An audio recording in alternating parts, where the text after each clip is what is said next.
M S Excel class 3। इस video में हम कुछ बेसिक चीज़ों के बारे में डिस्कस करेंगे। स्टार्टिंग में जैसे हमें फाइल दे के रखा हुआ है, इसमें फर्स्ट नंबर पर ऑप्शन है न्यू। अगर मुझे न्यू ब्लैंक शीट ओपन करनी है तो हम यहाँ से डायरेक्टली ओपन कर सकते हैं, राइट। अब फाइल में ही अगर हम चेक करें ओपन, तो अगर मुझे कोई रिसेंट वर्कबुक ओपन करनी है तो यहाँ से ओपन पे जाके कर सकते हैं। अगर कंप्यूटर सिस्टम से जाकर ओपन करनी है तो हम यहाँ से ओपन कर सकते हैं। सेव, अगर मुझे जो मैंने शीट प्रिपेयर की हुई है उसको सेव करना है तो हम उस अपने अकॉर्डिंगली यहाँ से सेव कर सकते हैं। अगर मुझे प्रिपेयर की हुई फाइल को फिर से सेव करना है, अगर मुझे प्रिपेयर की हुई फाइल को फिर से सेव करना है तो मैं यहाँ से सेव एज कर सकता हूँ। मुझे अगर प्रिंट निकालना है तो मैं यहाँ से आके प्रिंट निकाल सकता हूँ। मुझे अगर शेयर करना है इसको किसी दूसरे प्लेटफॉर्म पे, मेल पे, तो मैं यहाँ से शेयर कर सकता हूँ। एक्सपोर्ट, अगर मुझे अपनी फाइल को पीडीएफ में कन्वर्ट करना है तो मैं यहाँ से पीडीएफ में कन्वर्ट कर सकता हूँ। क्लोज, अगर डायरेक्टली क्लोज करना है तो हम यहाँ से क्लोज कर सकते हैं। ये पहला ऑप्शन है इसका फाइल का। सिमिलरली अब हम होम पे आते हैं जिसमें कुछ बेसिक चीज़ें दी हुई हैं एम एस एक्सेल की। फॉर एग्जांपल ये फर्स्ट सेल में मुझे इस पर थिंग्स को कट एंड पेस्ट करना है तो मैं यहाँ पर जाऊँगा, सिमिलरली यहाँ पे कट करूँगा एंड देन इस पोर्शन को यहाँ पर, अगर इस सेल से यहाँ पे लेके आना है यहाँ पे पेस्ट कर दूंगा। ये ऐसे भी कर सकते हैं एंड देन हमारे पास में कंट्रोल एक्स का ऑप्शन भी अवेलेबल है। So both are the same thing, control X control भी, ये एक बहुत ही बेसिक थिंग है। इसके बाद में कॉपी, सेम थिंग राइट। अगर मेरे को इसको कॉपी करना है एक प्लेस में और इसको दूसरी जगह पर लेके जाना है तो कंट्रोल सी कंट्रोल भी, कॉपी वाला ऑप्शन है। अगर मुझे इसका जो फॉन्ट है वो चेंज करना है, अभी जैसे कैलिब्री पे है, मुझे इसको कुछ और लेकर जाना है तो मैं यहाँ से उसका फॉन्ट चेंज कर सकता हूँ। मुझे अगर इसको बोल्ड करना है साइज इसकी तो ये बोल्ड हो जाएगा यहाँ से। अगर मुझे इसको इटैलिक फॉर्मेट में लेके जाना है तो मैं यहाँ से इसको इटैलिक फॉर्मेट में कर सकता हूँ। अंडरलाइन करना है उस वर्ड के नीचे तो यहाँ से अंडरलाइन हो जाएगा, राइट। यहाँ पे अगर आपके पास में कोई टेबल बनी हुई हो, जैसे 1 2 3, अभी अगर मान लीजिए मेरे पास में कोई टेबल है,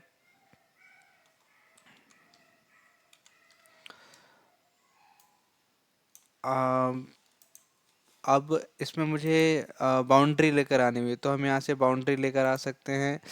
या तो बॉटम बाउंड्री आ जाएगी, एक ही बाउंड्री रहेगी इसमें। मैं सभी को अगर सेलेक्ट कर लूँ तो इसमें सिर्फ और सिर्फ बॉटम बाउंड्री रहेगी, ठीक है। अगर मैं इसके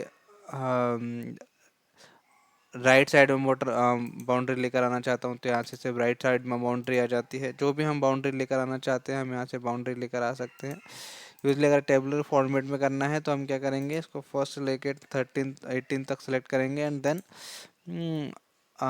ऑल बॉर्डर्स पर क्लिक करेंगे तो ये टेबुलर फॉर्मेट में हो जाएगा। अगर मुझे इसमें कलर करना है तो यहाँ पे सेलेक्ट किया और यहाँ पे जो भी हम कलर करना चाहते हैं वो कर सकते हैं यहाँ से सेलेक्ट करके। अगर मुझे जो टेक्स्ट लिखा हुआ है उसका कलर चेंज करना है तो मैं यहाँ से चेंज कर सकता हूँ। इसमें जो नंबर है उनका कलर चेंज हो रहा है।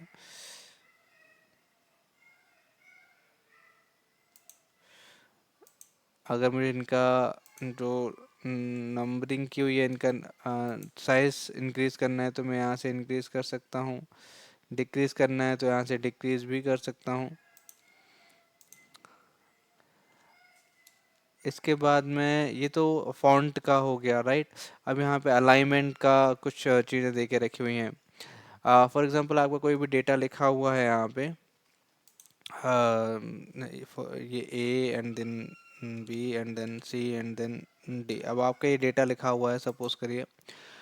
अब इस डेटा को आपको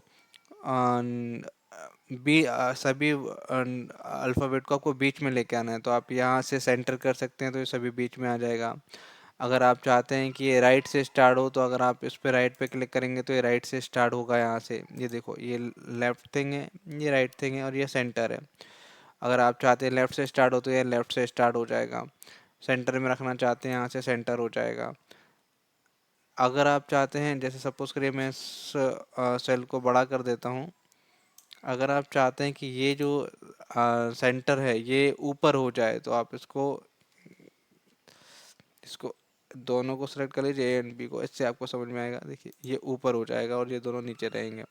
अगर आप चाहते हैं कि ये नीचे हो जाएं तो ये नीचे हो सकते हैं, राइट। अगर आप चाहते हैं बीच में हो जाए तो इस तरीके से बीच में आ जाएंगे। तो ये अलाइनमेंट हो जाएगा आपके डेटा का, जो भी आपने मेंशन किया हुआ है उस रो में, राइट। अगर आप चाहते हैं कि इंक्लाइंड्स हो जाएं, तो यहाँ पर अगर मान लीजिए आपने कोई भी वर्ड लिखा हुआ है, फॉर एग्जांपल आपने ये नाम लिखा हुआ है और आप चाहते हैं थोड़ा सा इंक्लाइंड हो, तो आप यहाँ से इंक्लाइंड कर सकते हैं इसको। अगर आपको पर्टिकुलर किसी एंगल पे इंक्लाइन करना है तो यहाँ पर आप किसी पर्टिकुलर एंगल पे भी कर सकते हैं, जो भी आपको मेंशन करना है अपने अकॉर्डिंगली, राइट। जो भी आपको मेंशन करना है अपने अकॉर्डिंगली इसको कर सकते हैं। नेक्स्ट थिंग इज अलाइनमेंट में भी अगर आपने कुछ वर्ड लिखे हुए हैं जो कि इस सेल से बाहर जा रहे हैं, फॉर एग्जांपल अगर आपके पास में कोई डेटा है,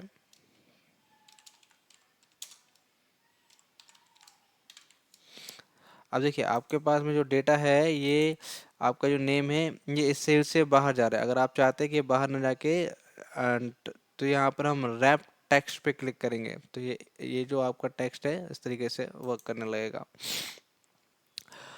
अब ये देखिए मर्ज एंड सेंटर, ये आपका जो है ये किस तरीके से वर्क करता है। Merge cell, merge across, merge and center and unmerge, ये किस तरीके से वर्क करता है। सपोज करिए आपके पास में ये सेल्स दे के रखे हुए हैं और आपको इन सेल्स के अंदर अगर आपको इनको मर्ज करना है, आपके पास में सेल्स हैं, cells one, cells two, cells three, अगर आपको इनको मर्ज करना है तो आप यहाँ पर जाएंगे और यहाँ पे आप करेंगे मर्ज सेल्स, तो आपके ये जो सेल्स हैं ये आपके मर्ज हो जाएंगे। आप चेक कर पा रहे होंगे, ये जो फर्स्ट, फोर्थ और फिफ्थ वाला सेल्स है ये मर्ज हो गया है। सिमिलरली अगर आपको कॉलम को मर्ज करना है तो आप क्या करेंगे, यहाँ पर जाने के बाद में, नहीं, यहाँ पे जितनी भी कॉलम को आपको मर्ज करना है यहाँ पे जाने के बाद में और मर्ज अक्रॉस कर देंगे, तो आपकी जितनी भी कॉलम है, अभी तो आपकी रो हो गई थी, अभी यहाँ पे आप चेक करेंगे तो आपकी जितनी भी कॉलम है ये मर्ज हो गई है। ठीक है। अब अगर आपको अनमर्ज करना है तो अगेन यहाँ पर जाएंगे, अगेन फिर से जो आपने सेलेक्ट किया हुआ है वहाँ पे जाएंगे और इसमें जो लास्ट ऑप्शन है अनमर्ज वाला वो कंप्लीट कर देंगे तो अनमर्ज हो जाएगा। सेम कंडीशन यहाँ पे जाने के बाद में जाएंगे एंड देन अगेन फिर से करेंगे अनमर्ज, तो ये अनमर्ज हो जाएगा। इसी में एक ऑप्शन होता है मर्ज एंड सेंटर। अब merge and center and merge cells में डिफरेंस इतना है कि अगर आपको दो वर्ड दे के रखे हुए हैं, जैसे मान लो ये वाला सेल है एंड ये वाला सेल है, ये वाला सेल्स है, हाँ, और आपको इसको मर्ज करना है इसके साथ में और आप चाहते हैं कि ये सेंटर में आ जाए, तो फिर हम इसको मर्ज एंड सेंटर पे जाके क्लिक कर देंगे तो ये आपका मर्ज हो जाएगा एंड सेंटर में आ जाएगा। That's all. और रेस्ट थिंग इज कि अगर आप दो सेल्स को सेम कर रहे हैं सिर्फ मर्ज पे जाके, मर्ज सेल्स पे जाके, तो ये सिर्फ मर्ज हो जाएगा बट ये लेफ्ट हैंड कॉर्नर पे रहेगा, ये सेंटर में नहीं आएगा। तो ये मर्ज एंड सेंटर एंड मर्ज का डिफरेंस है। सो अलाइनमेंट तक ये है। Thank you so much.